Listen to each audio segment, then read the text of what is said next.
I really gotta watch what I post on here. My last short, if you have the stomach to go watch it, is about workers in a butterball plant fucking the turkeys.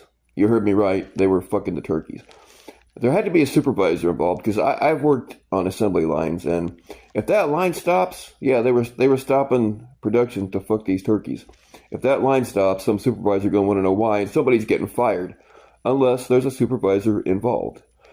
Anyway, back to my original point. Now my algorithm is all fucked up. I'm getting nothing but like turkey fucking videos and fucking chicken fucking parakeets, and you'd be surprised at how much this happens, y'all.